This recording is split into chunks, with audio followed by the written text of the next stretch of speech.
우리 인생의 하드타임, 그 힘든 시간을 지날 때에 우리 마음속에서 이런 질문이 일어날 수 있습니다. 하나님의 사랑받는 사람이 고통 가운데 있는데 하나님은 도대체 어디에 계신 것입니까? 그 고통 중에서 간절하게 주께 부르짖어 기도하는데 왜 기도의 응답은 없는 것입니까? 이런 불편한 질문이 올라올 때가 있습니다. 오늘 말씀은 요한복음에 나오는 예수님의 기적 가운데 마지막 기적, 죽은 나사로를 살리는 그런 이야기입니다. 베단이라고 하는 마을에 한 가정이 있어요. 예수님을 정말 가까이 따르고 예수님도 무척 사랑하셨던 가정, 나사로의 가정입니다. 예수님께서 예루살렘에 가셨다가 돌아오실 때 혹은 예루살렘으로 올라가실 때 그 중간에 있는 베다니의 나사로의 집에 들려서 쉬기도 하고 저들과 식탁을 나누기도 하셨습니다. 이 나사로의 가정을 성경에 보면 예수님이 특별히 아끼신 것으로 되어 있는데 5절은 이렇게 되어 있습니다. 예수께서 본래 마르다와 그 동생과 나사로를 사랑하시더니, 이 사랑하시더니라는 이 사랑이라는 말은 아가페 사랑이에요. 사람이 어떤 누군가를 사랑하는 인간적 사랑이 아니라 하나님이 사람을 사랑하는 절대적인 사랑, 뜨거운 사랑을 말하는 거죠. 그리고 이 동사의 시제가 미완료형이에요.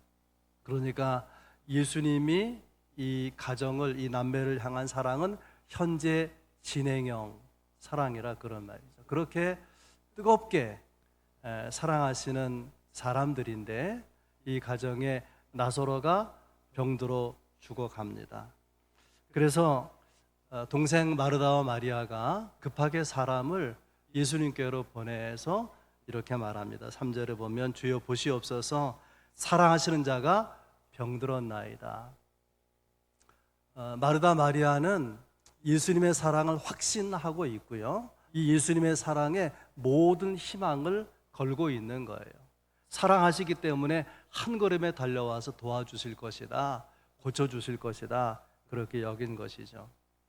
예수님은 이 시간에 어디에 계셨는가 하면은 요한복음 10장 40절에 보면 요단 동편 땅에 예수님이 세례 받으신 곳에 계셨다, 그렇게 되어 있습니다. 거기서부터 베다니까지 빨리 걸으면 하루에 도착할 수 있는 그런 거리예요.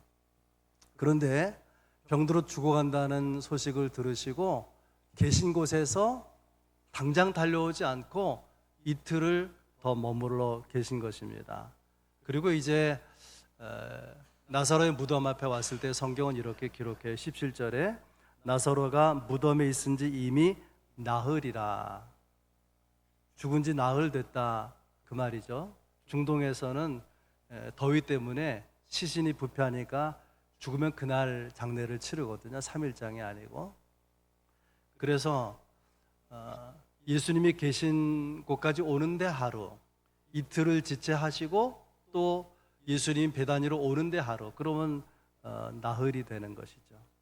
무슨 말인가 하면은 급하다고, 상황이 위급하다고 사람을 보내서 도움을 요청했는데 그 마리아와 마르다가 보낸 사람이 아마 예수님에게 오는 도중에 이 나사로가 죽었을 가능성이 있습니다. 그리고 예수님께서는 하나님의 아들이고 신성을 가진 분이기 때문에 이 나사로가 이미 죽었다는 것을 알고 계셨을 것입니다. 그러면 예수님이 어떻게 해야 되는 것이죠? 6절에 나사로가 병들었담을 들으시고 그 계시던 곳에 이틀을 더 유하시니라. 죽어가고 있었는지 죽었는지 모르지만 굉장히 이 다급한 상황에서 당장 달려가지 않았다는 거예요. 그냥 이틀을 계신 곳에 머물렀다는 것입니다. 예수님의 도움을 기다리고 있는 마르다 가정의 입장에서 보면 이 기다리는 시간은 얼마나 힘든 시간이에요. 마치 죽음 같은 고통의 시간이었을 것입니다. 그러면서 기다리는 동안에 왜 빨리 오시지 않는 것일까? 왜 예수님은 우리가 이렇게 간절히 원하는 시간에 오시지 않는 것인가? 시간이 지체되고 있는가?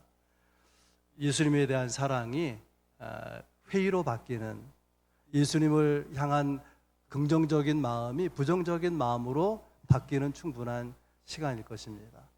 오늘 설교 제목이 왜 지체하셨을까? 빨리 가셔야 되는데 왜 지체하셨을까? 저는 세 가지 목적이 있다고 생각해요. 첫 번째는 믿음을 위해서, 이 가정 또 사람들의 믿음을 위해서 지체하셨다고 생각합니다. 예수님께서 나사렛 무덤 앞에 오셔서 하늘을 우러러 이렇게 기도하십니다. 42절, 아버지께서 나를 보내신 것을 믿게 하려 함이니이다. 그간의 여러 가지 여정, 있었던 일들, 또 나사로를 살려내는 이 기적의 사건, 예수님께서는 한마디로 하나님께서 나를 보내신 것을 믿게 하려 함이라. 기적의 목적, 나사로 살리는 목적이 믿게 하려는 데 있었다는 거예요. 요한복음 11장을 부활장이라 그렇게 말하지만은 1절부터 마지막 절까지 그 말씀의 핵심은 어디에 있냐면 믿음을 주려는 데 있는 것입니다. 그래서 예수님께서 우리에게서 믿음을 보실 때 정말 흐뭇해 하시고, 우리가 믿음을 가지지 못할 때 너무나 안타까워 하시는 것입니다. 그렇다면 예수님은 오늘 이 예수님 마지막 기적, 나사로 살리는 기적을 통해서 어떤 믿음을 가르치고자 하신 것일까? 어떤 믿음을 가르치고자 하신 것일까? 우선 생각할 것은 기다리는 믿음을 생각해 볼 수 있어요. 때로 기다림은 우리에게 절망처럼 느껴질 때가 있습니다. 기다리지만 아무 변화도 일어나지 않는 거예요. 그런 기다림, 그 기다림의 시간은 아마 죽음 같은 아픔을 경험하게 하는 시간일 것입니다. 그래서 우리는 그런 생각하죠. 하나님 너무 늦었습니다. 기다리는 너무 늦었다는 거예요. 하나님 뭐라고 대답하실까요? 늦지 않았어. 이 길은 내가 너와 함께 가고 있는 길이야. 그렇게 말씀하실 것입니다. 기다림이 쉬운 것은 아니지만 기다림을 통해서 우리의 영혼이 새로워지고 내적으로 영적으로 충만함을 얻게 된다면 결과적으로 그 기다림은 얼마나 우리에게 필요한 것이겠습니까? 생각해 보면 믿음은 기다림이고 사랑도 기다림이고 소망도 기다림이, 아직 이루어진 것은 아니지만 이루어질 것을 소망하면서 기다리지 않습니까? 이사야 선지자는 이사야 3장 18절에서 이렇게 말합니다. 그러나 여호와께서 기다리시나니 이는 너희에게 은혜를 베풀려 하시며 그를 기다리는 자마다 복이 있도다. 하나님이 우리를 기다리게 하실 때에는 은혜를 베풀고자 하신다는 거예요. 그래서 기다리는 사람에게는 복이 있다는 것입니다. 그러므로 여러분 포기하지 않기를 바랍니다. 간절히 바라고 있지만 이루어지지 않을 때 포기하지 않으면 하나님이 여러분을 결코 실망시키지 아니할 것입니다. 기다림 가운데 주의 음성을 듣고 또 기다림 가운데 주님과 친밀한 교제를 경험하는 여러분이 될 수 있기를 바랍니다. 또 주님은 왜 지체하게 하시느냐? 믿음을 위해서라고 했는데 어떤 믿음인가 하면은 제가 이렇게 생각했어요. 현재 작동하는 믿음, 현재 작동하는 믿음. 21절과 32절에 보면 마리아가 예수님께 하는 말인데 내용이 동일해요. 주께서 여기 계셨더라면 내 오라버니는 죽지 않았을 것입니다. 이 말에는요, 예수님을 향한 믿음이 전제되어 있어요. 예수님은 아픈 나사로, 죽어가는 오빠를 고치실 능력이 예수님께 있다는 믿음이 있습니다. 근데 뭐가 문제냐면은 너무 늦게 오셨기 때문에 오빠는 낫지 못하고 살지 못하고 죽었다, 그런 말이에요. 그래서 예수님께서 이렇게 생각하는 마르다에게 23절에 보면 내 오라비가 다시 살아나리라. 그 말을 듣고 마르다는 마지막 부활 때에는 살아날 것을 믿습니다 라고 대답합니다. 여러분, 이 마르다의 믿음, 뭐가 문제일까요? 마르다의 믿음은 그 믿음이 막연한 미래 시제에 있다는 거예요. 미래 시제. 현재 시제의 믿음, 현재 작동하는 믿음이 아니라 그냥 하나님이 그렇게 하실 것을 그냥 어렴풋하게 그렇게 믿고 있는 거예요. 미래 그렇게 하실 것이라고.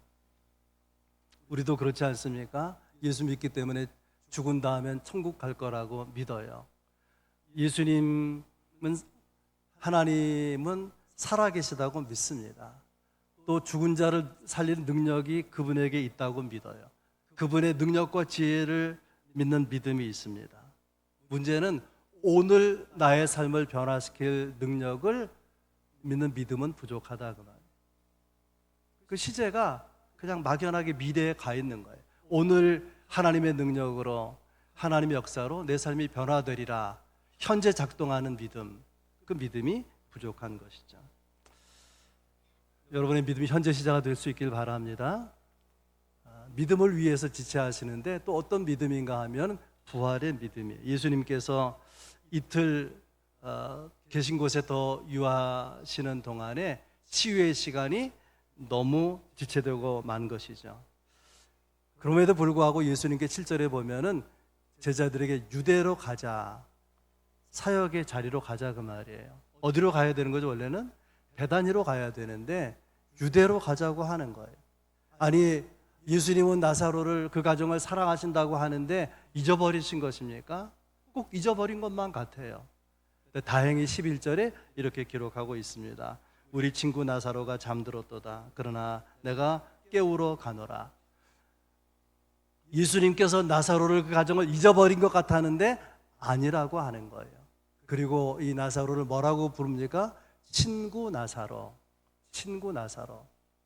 이 나사로를 아주 가까이 또 귀하게 소중하게 여기는 주님의 말씀을, 마음을 읽을 수 있습니다.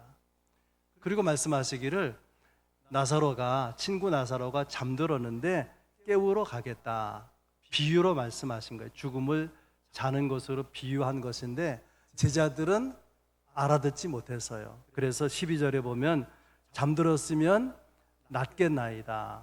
나사로가 잠들어서 지금 쉬고 있기 때문에 잠에서 깨우는 줄 알았단 말이죠. 그게 아니기 때문에 예수님께 정색을 하고 확실하게 말씀하십니다. 14절에 나사로가 죽었느니라. 그리고 예수님 이어서 이런 말씀하시면 15절에 내가 거기 있지 아니한 것을, 나사로가 병들어 죽어가는 그 자리에, 그러다가 죽은 그 자리에 있지 아니한 것을 너희를 위하여 기뻐한다. 이는 너희로 믿게 하려 함이라. 그러나 그에게로 가자 하시니, 나사로에게 가자 제자들에게 말씀하시고 예수님의 발걸음은 베다니로 향하게 됩니다. 기왕에 갈 것 좀 일찍 가면 안 좋습니까? 근데 이틀을 그냥 버리신 거예요. 이틀을 지체하신 거예요. 좀 잔인한 해석처럼 보일지 모르지만 어쩌면 예수님은 나사로가 죽기를 기다리신 것만 같아요.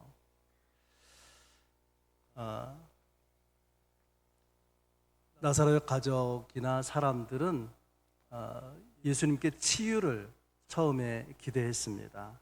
그러나 예수님은 나사로를 고치는 것이 아니라 살리려고 하는 거예요. 나사로의 가족과 사람들에게 부활의 능력, 부활의 신앙을 알게 하고자 하는 것입니다. 얼마 전에 형이 저한테 전화를 걸었어요. 아버지가 저를 찾는다고, 보고 싶다는 뜻이죠. 전화로 뭐라고 말씀하시는데 알아들을 수가 없어서 아버지 제가 빨리 가겠습니다.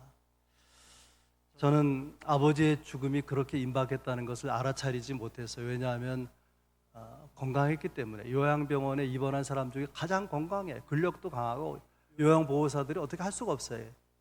힘이 세고 하니까.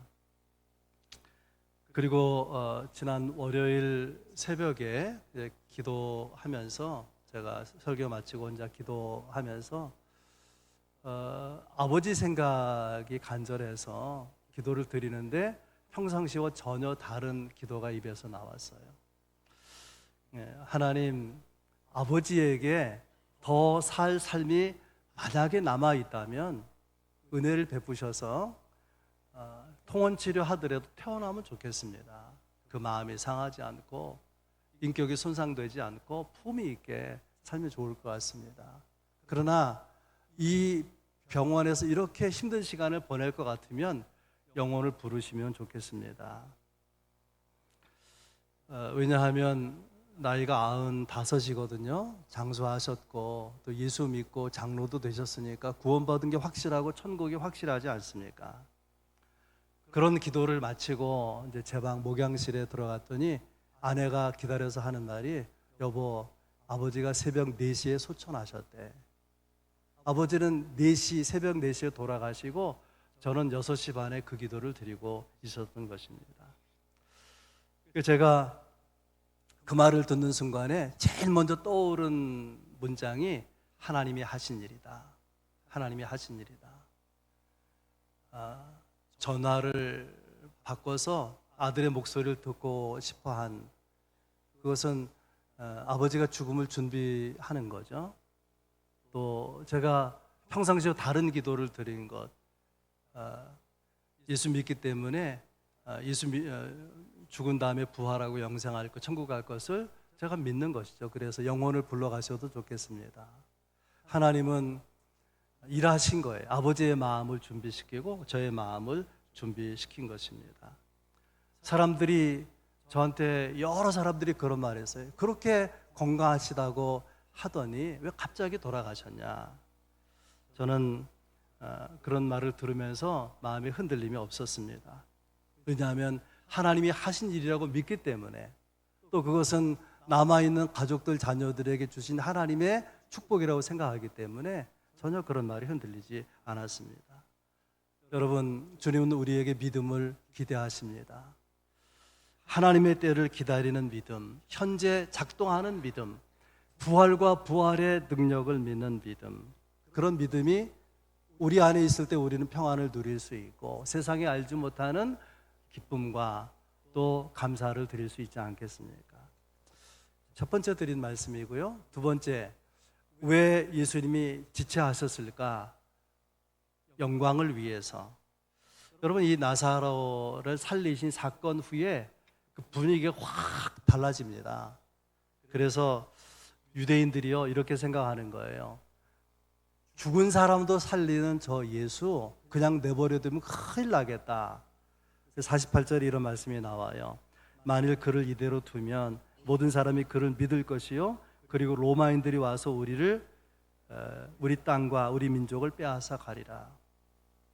예수라고 하는 한 인물 중심으로 이스라엘 민족이 하나 되어서 힘이 생기면 로마의 질서, 또 로마의 지배를 벗어나려고 할 거 아닙니까?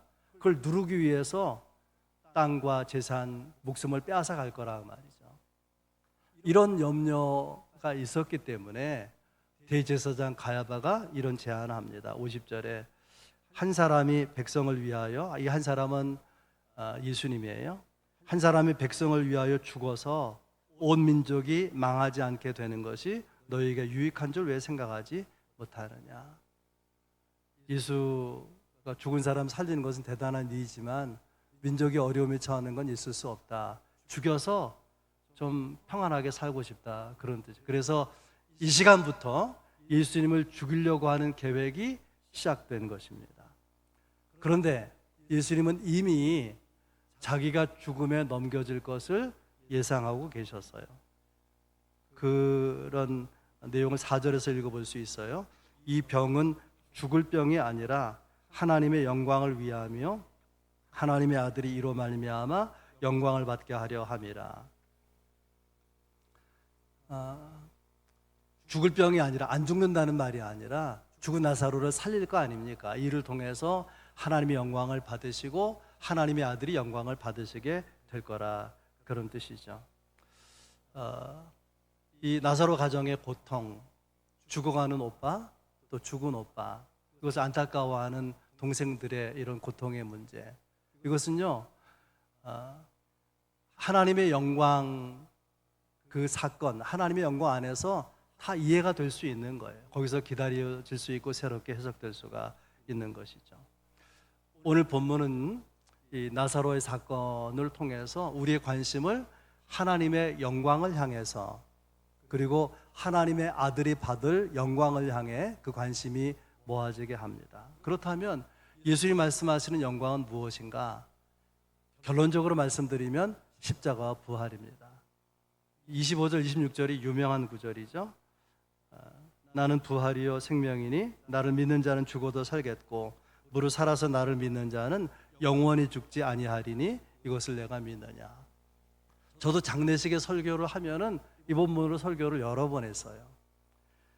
나를 믿는 자는 죽어도 살겠고 살아서 나를 믿는 자는 영원히 죽지 아니하리라. 그런데 이 말씀의 깊은 뜻은요, 예수 믿으면 죽은 다음에 부활한다, 그것만이 아니라 정말 예수를 믿는 사람에게는 부활의 능력이 현재의 삶을 변화시킬 수 있다, 그런 뜻입니다. 부활신앙을 가진 사람에게는 부활의 능력이 그 삶에서 역사에서 삶을 일으킬 수 있다, 이런 내용이 있는 거죠. 이것을 마르다에게 너는 이것을 믿느냐?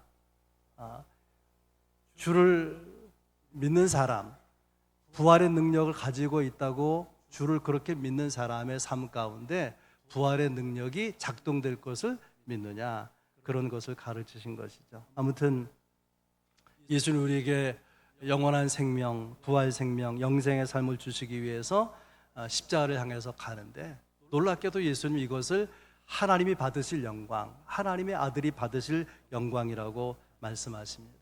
우리가 십자가 부활을 바라보는 믿음으로 우리의 고난을 품으면 주님은 우리의 삶을 빛으로, 또 복된 삶으로, 또 영광을 경험하는 삶으로 이끌어 가실 것입니다. 여러분에게 드리는 세 번째 메시지, 왜 지체하셨을까? 저는 이 부분을 제일 중요하게 생각하는데요. 왜 예수님이 이틀이나 지체하셨을까? 목적은 사랑을 위해서, 우리를 사랑하기 위해서. 11절 말씀입니다. 이 말씀을 하신 후에 또 이르시되 우리 친구 나사로가 잠들었도다. 그러나 내가 깨우러 가노라. 예수님은 나사로가 병들어 죽어간다는 말을 들었어도, 죽은 것을 알았어도 바로 발걸음 옮기지 않고 이틀이나 지체하셨어요. 확실하게 나사로가 죽은 시간, 무슨 말이냐면 사람이 죽으면 몸에서 영혼이 분리가 되거든요. 3일장을 치르고 그러죠. 그래서 3일 지나면 어떤 사람의 영혼도 다시 육체로 돌아오지 못한다, 죽음에서 다시 회생될 수 없다, 그런 뜻 아니겠습니까? 그래서 나사로가 숨이 끊어진 것만이 아니라 영혼과 육체가 완전히 분리되어서 완전한 죽음이 된 것을 확인하자마자 예수님은 대단히 나사로를 향해서 발걸음을 옮기게 됩니다. 그리고 무덤 앞에 서서 위대한 선언을 하죠. 나사로야 나오너라. 그리고 이 나사로가 죽었을 때, 장례 치를 때 모습 그대로, 이 시신을 배로 동인 그대로 시체가 썩어서 냄새나는 그런 가운데에 예수님을 향해서 모여있던 사람들 향해서 걸어 나오는 놀라운 경이로운 모습을 성경이 기록하고 있습니다. 여기 질문이 있어요. 왜 예수님은 나사로가 죽기를, 완전한 죽음이라고 생각되는 그 시간까지 기다리셨을까? 더 큰 영광을 받으시기 위해서일까? 더 드라마틱한 결과를 이끌어내기 위해서일까? 아픈 사람 고치는 것보다 죽은 사람 살리는 것이 더 놀라운 능력이기 때문일까? 저는 그렇지 않다고 생각합니다. 나사로는 죽음에 살아났지만 나중에 어떻게 됐을까요? 다시 죽어서 장례를 치렀을 것입니다. 중요한 것은 이 죽음, 모든 사람이 두려워하는 죽음, 죽음으로 인한 절망과 두려움, 그때 정말 사람에게 필요한 것은 무엇일까? 그것은 죽은 자를 살리는 기적이 아니라 그렇게 사랑하는 사람들을 끝까지 사랑하시는 주님의 사랑이라 그렇게 믿습니다. 죽음을 이기는 능력, 그것은 생명이 아니고요, 죽음을 이기는 진정한 능력은 사랑인 것입니다. 예수님께서 이틀을 지체하셨는데 사람들은 예수님이 지체한 이틀 때문에 나사로가 죽은 거다. 그 이틀은 나사로의 죽음을 부른 시간이다 라고 생각할지 모르지만 신앙적 차원에서 보면은 그 이틀은 예수님의 죽음을 부르는 사건이에요. 이 사건으로 인해서 예수님은 십자가를 향해서 나아가시고 죽으시는 카운트다운이 시작이 된 거죠. 53절에 이렇게 돼 있어요. 이날이 언제냐면 나사로가 살아난, 죽음에서 살리신 날, 이날부터는 그들이 예수를 죽이려고 모여하니라, 그렇게 되어 있습니다. 예수님은 이틀 이 시간을 보내시면서 결심하신 거예요. 어떤 결심일까요?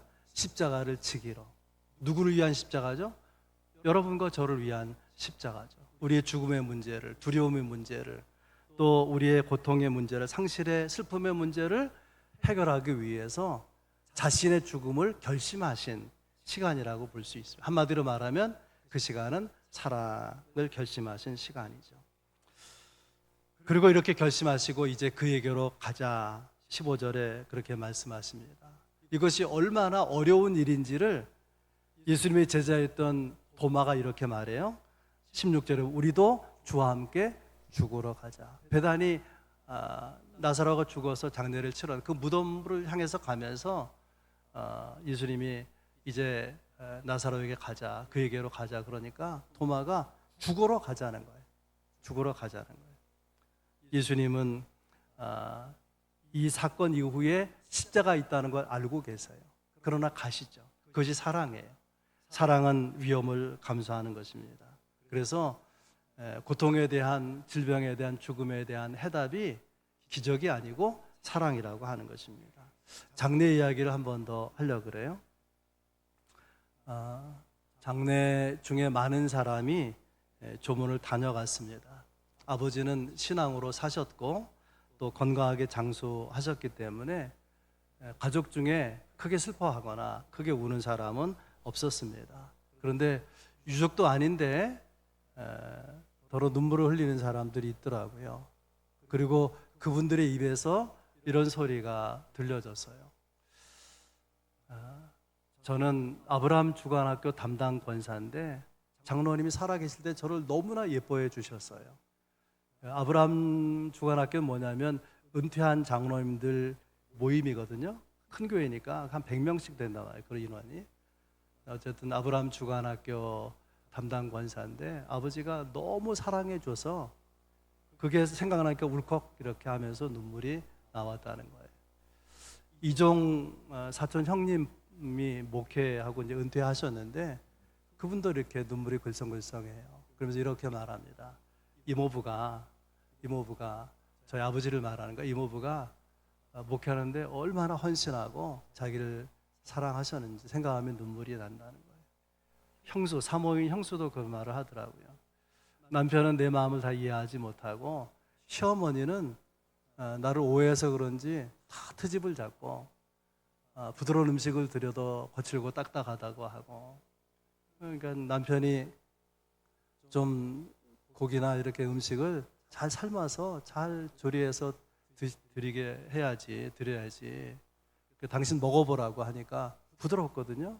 그러니까 어머니의 오해했던 걸 알게 된 거죠. 근데 그런 오해와 또 이런 거절을 경험하면서 막 위가 상하고 자주 그냥 병원 다니고 그랬는데 그런 얘기를 하는 거예요.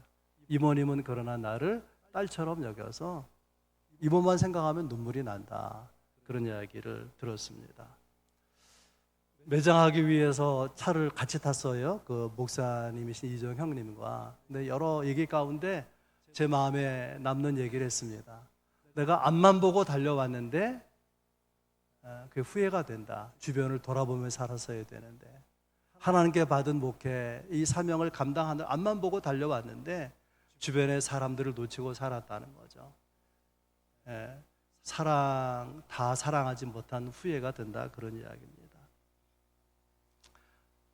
아버지 장례를 마치면서 그런 생각이 들었습니다. 눈물 흘리는 사람들을 보면서 아버지는 떠나셨지만 떠난 자리에 아버지의 사랑은 남았구나.